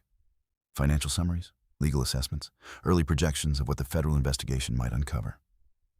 We prepare, he said. Brooke stared at him. That's it for now. Brooke's frustration boiled over. You're just going to sit here while she destroys everything. Richard met her gaze. No. The single word carried quiet certainty. Across town, Raven Lockhart sat in a small conference room inside the federal building in Manhattan. Agent Elena Torres sat across from her. Several printed pages lay on the table between them. Raven's timeline. Expanded. Cross-referenced. Verified against banking records federal investigators had already obtained. Torres leaned back slightly. You were thorough. Raven shrugged lightly. I had time. Torres studied her for a moment. Most people would have walked away. Most people wouldn't have been listening when their mother-in-law discussed using them as a scapegoat. Torres almost smiled. Fair point. She turned one of the documents. This transfer from the Holloway Foundation to Silverline Advisory is particularly interesting. Raven nodded. It appears every 6 months. Torres tapped the page. And every time it appears, funds move from Silverline into redevelopment firms connected to Holloway Development Group. Circular movement, Raven said. Torres nodded. Classic laundering structure. She looked up. With your documentation and the bank records we've subpoenaed, the pattern is becoming very clear. Raven remained calm. What happens next? Torres answered honestly. Grand jury testimony. Raven had expected that. Torres continued. Possibly indictments. Raven did not react. She had known the moment she sent the first message to Elena that the investigation would eventually reach this point. Torres leaned forward. There's something else you should know. Raven waited. Your husband's attorneys contacted the U.S. Attorney's Office this morning. Raven absorbed the information quietly. What did they say? They claim Angel Holloway had no knowledge of the financial structure. Raven considered the statement. That's probably true. Torres raised an eyebrow. You're willing to say that under oath, yes? Torres watched her carefully. You understand that might help him avoid charges? Raven nodded. That's the truth. Torres leaned back again. You're an unusual witness. Raven smiled faintly. I prefer accurate outcomes. Torres closed the folder. Well, she said accurate outcomes are exactly what federal prosecutors aim for. Outside the conference room window, the city moved through its ordinary afternoon. Traffic, people walking, office workers leaving buildings for coffee. The world had no idea that inside the quiet spaces of federal offices, the Holloway empire was beginning to unravel. And the woman who had once sat silently at the end of the family dinner table was now the person explaining exactly how the structure worked. The Holloway residence looked unchanged from the outside. The same manicured hedges framed the long driveway. The same stone facade reflected the pale Connecticut sunlight. Passing drivers still slowed slightly to admire the house that had long symbolized wealth, stability, and influence. But inside, the structure of the family had begun to separate along invisible fault lines. For weeks after the subpoenas were issued, the house felt less like a home and more like a legal staging ground. Lawyers came and went. Phone calls filled the hallways. Documents appeared and disappeared from Richard Holloway's study in tightly organized folders. Margaret Holloway continued to host occasional visitors, but the social gatherings had changed. Conversations were shorter. Invitations were fewer. The quiet world of reputation had started pulling away from the Holloway name. Angel Holloway no longer spent most of his time at the house. He stayed in Manhattan during the week, working with attorneys and accountants as the investigation expanded. The office that had once felt like the center of his career now felt like a place where every conversation carried hidden weight. Angel had learned something uncomfortable over the past month. Silence inside a corporation could mean loyalty. But silence inside a legal investigation meant uncertainty. One evening, after a long meeting with legal counsel, Angel drove back to Greenwich. The house was quiet when he arrived. Margaret had gone to a charity board meeting, one of the few organizations that had not yet distanced themselves. Richard remained in his study. Brooke had been staying with a friend in New York, claiming she needed distance from what she called the chaos. Angel walked slowly through the hallway toward the kitchen. He found Raven there. She stood near the window, pouring tea into a small cup. The scene looked almost ordinary, almost like the quiet evenings they had shared during the early years of their marriage. Angel stopped a few feet away. Neither of them spoke for a moment. Finally, Angel said her name, Raven. She turned toward him. Her expression was calm, not distant, just steady. Angel studied her face, as if he were seeing it clearly for the first time. "I spoke to the attorneys today," he said. Raven nodded once. "I assumed you would." Angel ran a hand through his hair. "They think the investigation is going to expand." "Yes, you already knew that." "Yes." Angel exhaled slowly. The silence between them held months of unspoken realization. "You testified today," he said. Raven set the teacup down. "Yes." Angel watched her carefully. "What did you tell them about me, the truth?" Angel hesitated. "And the truth is that you signed documents you didn't fully review." Angel looked down briefly. "That makes me look careless." Raven did not disagree. Angel leaned against the kitchen counter. "For a while, I kept thinking this whole thing was some kind of misunderstanding," he said quietly. Raven said nothing. "But the more I looked at the records," Angel continued, "the more it stopped looking like a mistake." Raven watched him carefully. Angel met her eyes. "My father built something I didn't understand." "Yes." Angel nodded slowly. "And you saw it before I did." "Yes." Angel gave a short, humorless laugh. "I spent my whole life inside the system and never thought to question it." Raven answered gently. "That's how systems like that survive." Angel looked toward the dark garden outside the window. "My attorneys think I'll probably avoid criminal charges." Raven nodded. "Your testimony helped." Angel studied her. "You didn't have to do that." "Yes, I did." Angel frowned slightly. Why, Raven's answer was quiet. "Because you weren't the architect." Angel absorbed the words slowly. The distinction mattered. Architects built systems. Others simply lived inside them. Angel looked back at her. "Is that why you stayed?" Raven tilted her head slightly. "For a while." Angel understood the meaning behind the words. For a while.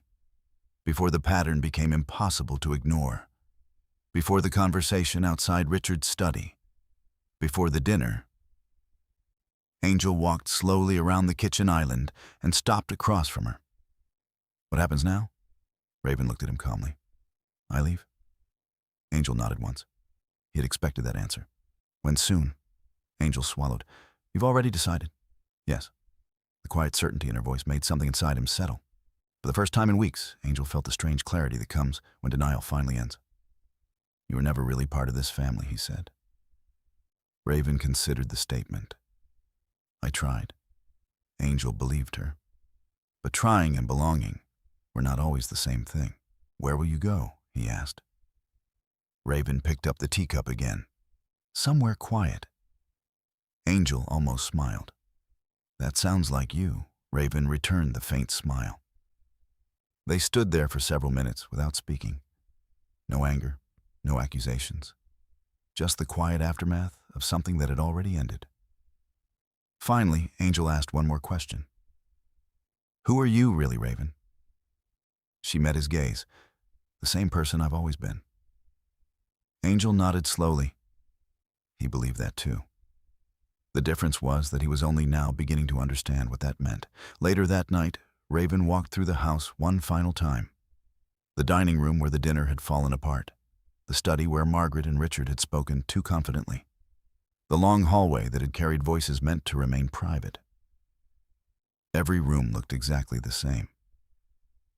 But Raven knew the structure behind the walls had already begun to collapse. Investigations moved slowly. Trials would come later. Legal consequences would unfold over months or years. But the illusion of untouchable power had already broken. Raven returned to the guest room she had used as an office. 2 small suitcases rested beside the bed. She closed the laptop that had once held the timeline of the Holloway empire. Now the timeline belonged to federal prosecutors, not to her. Raven carried the suitcases down the hallway. As she reached the front door, she paused for a moment. Not out of hesitation, just acknowledgement. The house behind her had once seemed enormous, important, unshakable. Now it was simply a place she had lived for a while. Raven stepped outside into the cool night air. The driveway lights illuminated the quiet road beyond the gates. She walked toward her car without looking back, not because she felt triumphant, but because the work she had come here to do, whether she realized it at the beginning or not, was finished. The Holloway name did not disappear overnight. Names like that rarely did. They lingered in financial records, property documents, and quiet conversations among people who once benefited from proximity to power. The legal system moved with patience, and the unraveling of something as large as the Holloway structure could not be rushed. But the illusion that had protected the family for decades began dissolving almost immediately. Within 3 months of Raven Lockhart leaving the house in Greenwich, the federal investigation entered a new phase. Indictments were issued. Not dramatic midnight arrests or television spectacle, nothing that theatrical. Federal prosecutors preferred quiet precision. Charges appeared through formal announcements, sealed documents opened in courtrooms, and statements from the U.S. Attorney's office that read like carefully measured history. Richard Holloway faced charges connected to financial fraud and conspiracy involving the misuse of charitable funds. Several consulting firms tied to the foundation became subjects of parallel investigations. Their executives, once confident participants in a profitable network, suddenly discovered that federal cooperation agreements could shorten prison sentences. Records expanded. Emails surfaced. Bank transfers that once moved invisibly through corporate structures were reconstructed in forensic detail. The pattern Raven had first traced alone in a quiet guest room now existed in thousands of pages of legal documentation. Margaret Holloway did not face criminal charges. Her role had been influence rather than architecture. But influence had its own consequences. Charitable boards quietly removed her from leadership positions. Invitations stopped arriving. The circles that once celebrated her careful social diplomacy discovered that proximity to controversy carried its own risks. Margaret still lived in the house in Greenwich, but the house had grown quieter. Brooke Holloway tried to fight the collapse more aggressively. She hired public relations firms, attempted interviews, and issued statements defending the family legacy. For several weeks, she appeared determined to frame the investigation as a misunderstanding created by bureaucratic overreach. But legal evidence rarely bends easily under public messaging. The story slowly shifted, not toward spectacle, toward documentation, bank records, consulting contracts, testimony. Brooke eventually withdrew from public appearances altogether. Angel Holloway's position inside the case remained more complicated. Federal investigators concluded that his involvement in the financial structure was largely administrative. He had signed documents, he had approved transfers, but the deeper architecture of the system had not been his design. That distinction mattered in federal court. Angel was not indicted, but the cost of proximity still arrived. Investors withdrew from several Holloway Development Group projects. The company entered a period of restructuring that analysts later described as a controlled dismantling. Angel eventually stepped down from his position as executive director. He released a brief public statement acknowledging failures of oversight. The words were careful, but behind them existed a quieter truth. Angel had spent most of his life trusting a structure he never fully examined. Trust, he learned, was not the same thing as understanding. Meanwhile, Raven Lockhart had disappeared from the headlines almost as quickly as she had entered them. She did not give interviews. She did not appear on television. The federal case referenced her only as a cooperating witness whose documentation had helped investigators understand the timeline of financial transfers. After the legal proceedings began, Raven moved to a small coastal town in Maine. The house she rented sat near the edge of a quiet harbor where fishing boats left early each morning. It was not a dramatic change in scenery, but the rhythm of the place suited her. The mornings were quiet, the streets narrow, the people curious for a few days, then politely uninterested in the private histories of newcomers. Raven found work as a financial compliance consultant for several nonprofit organizations. The work was steady, predictable, and perhaps ironically appreciated. Organizations that wanted to avoid financial irregularities valued people who understood how such patterns formed. Most evenings, Raven walked along the harbor as the sun lowered toward the water. The air carried the smell of salt and wood smoke from nearby houses. No one in the town asked her about the Holloway investigation. No one needed to. The story had passed through the national news cycle months earlier. For the world beyond Connecticut and federal courtrooms, it had become another example of the quiet ways financial power sometimes collapsed. But for Raven, the experience had never been about collapse. It had been about clarity. One evening, late in autumn, Raven sat on the small porch outside her house with a notebook resting on her lap. The harbor water reflected the fading light of sunset. She wrote slowly, not case notes, not financial timelines, just observations, wind direction, the color of the sky, the sound of distant boats returning to shore. For the first time in many years, the act of writing carried no urgency, no investigation, no evidence, just the quiet habit of paying attention. Across the country, court proceedings involving the Holloway case continued. Lawyers argued. Witnesses testified. Financial experts explained complicated diagrams of money flow to juries who listened with careful confusion. The legal system would eventually produce its conclusions. Sentences, settlements, final judgments. But Raven understood something long before those outcomes arrived. Systems built on secrecy rarely collapsed because of one dramatic revelation. They collapsed because someone noticed the pattern and refused to ignore it. The dinner in Greenwich had been humiliating. That much was true. But humiliation had never been the real story. The real story began long before the laughter at the table. It began in the quiet moments when Raven Lockhart chose not to speak, chose to observe, chose to remember. In the end, those choices mattered more than anything said during that dinner, because silence, when used carefully, could become something far stronger than accusation. It could become evidence. For those who stayed with this story all the way to the end, the most interesting part may not be the investigation or the courtroom consequences. It may be the quiet decisions that happen long before any of that. Raven never fought at the dinner table. She never tried to win arguments with words. She simply watched, remembered, and waited until the truth could stand on its own. In the real world, justice rarely arrives in dramatic moments. It builds slowly through patience, documentation, and the courage to remain calm when others underestimate you. If you made it this far, I'd genuinely like to know where you're watching from. Leave a comment with your city and local time. It's always fascinating to see how stories travel across different parts of the world. And if stories about quiet strength, truth, and accountability resonate with you, consider liking the video or subscribing to the channel. Not for algorithms, but so you don't miss the next story where silence turns out to be far more powerful than anyone expected.